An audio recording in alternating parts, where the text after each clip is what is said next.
2022ஆம் ஆண்டு ஜனவரி மாதம் 27ஆம் தேதி வேங்கை வயல் என்ற கிராமத்தில் வசிக்கும் மக்களுக்காக அமைக்கப்பட்ட குடிநீர் தொட்டியில வேறு சாதியை சேர்ந்த சில நபர்கள் மனித கழிவுகளை கலந்ததாகவும் இந்த செயலை செய்ததுக்கான காரணம் சாதிய வெறுப்புனால நடந்துச்சுன்னு சொல்லி நியூஸ் வந்துச்சு. இதுக்கு தமிழ்நாடு முழுவதும் கடுமையான கண்டனைகளை தெரிவிச்சாங்க.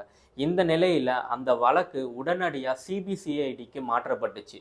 இப்போ 737 நாள் கழிச்சு சிபிசிஐடி நீதிமன்றத்தில் சார்ஜ் ஷீட்டை ஃபைல் பண்ணியிருக்காங்க. இந்த செயலை செய்தது வேறு சாதியை சேர்ந்த நபர்கள் கிடையாது, அதே பட்டியல் இனத்தை சேர்ந்த முரளிராஜ், சுதர்ஷன், முத்துகிருஷ்ணன் இந்த 3 இளைஞர்கள் தான் பண்ணாங்க அப்படின்னு சொல்லியிருக்காங்க. தொட்டியில கலக்கப்பட்ட கழிவுகளை புகைப்படம் எடுத்ததை ரெக்கவர் பண்ணியிருக்காங்க. இது கூட சுதர்ஷன் அவங்க அம்மா கிட்ட பேசின ஒரு கால் ரெக்கார்டும் ரெக்கவர் பண்ணியிருக்கதா News18 சேனல்ல அந்த கால் ரெக்கார்டையும் ரிலீஸ் பண்ணியிருக்காங்க.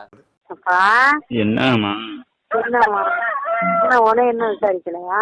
என்ன விசாரிக்கல, இருங்க கூப்பிடுறேன். நான் போன் மேல போன் அடிச்சுட்டு இருக்காது, அப்புறம் போனை பண்ணிட்டு. சரிம்மா, நான் இனிமேல் அடிக்கலாமா? நீதான் அனுப்பி சொல்லணும். ஒத்துக்கவே கூடாது, ஒத்துக்கவே கூடாது. நீங்க அனுப்பி பேசணும். அடிச்சாலும் ஒத்துக்கவே கூடாது. பயங்கரமா போன். ஹலோ அத்தா, என்னப்பா நல்லா இருக்கீங்களா அத்தா? நல்லா இருக்கேன். அம்மா எல்லாம் சூரியலாம் நல்லா இருக்கா? எல்லாம் நல்லா இருக்காங்க அத்தா. என்னாச்சுப்பா பிரச்சனை? என்னாச்சு அதான் முரளி என்ன மேலதான் டவுட் போட்டு அவரை இது பண்ண பார்த்தாங்க முந்தா நாள். அதான் அப்புறம் நேத்து தான் அப்புறம் நிறைய பேர் வந்தானே கொஞ்சம் விட்டுட்டாங்க ஃப்ரீயா. ஆனா கண்டுபிடிச்சிட்டாங்க, ஆனா சொல்ல மாட்டேங்கிறாங்க. ஆமா. சரி சரிப்பா. ஒன்னும் ரொம்ப கடுபிடி பண்ணல? இல்ல நேத்து அவ்வளோ ஒன்றும் பண்ணல.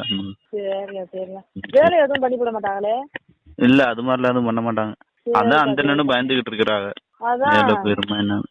ஐயோ ஐயோ, சொல்லி அது சொல்லாம நல்லா இருந்திருக்கலாம். நீங்க அதான் வேற சொல்லாம ஏதாவது கடுபிடி பண்ணுவாங்களே. சரிப்பா சரி பாத்துக்க. இது சிபிசிஐடி தாக்கல் செய்த சார்ஜ் ஷீட் மட்டும்தான். இதுல இறுதியா யாரு குற்றம் செய்தவர்ன்றத நீதிமன்றத்தால மட்டும்தான் சொல்ல முடியும்.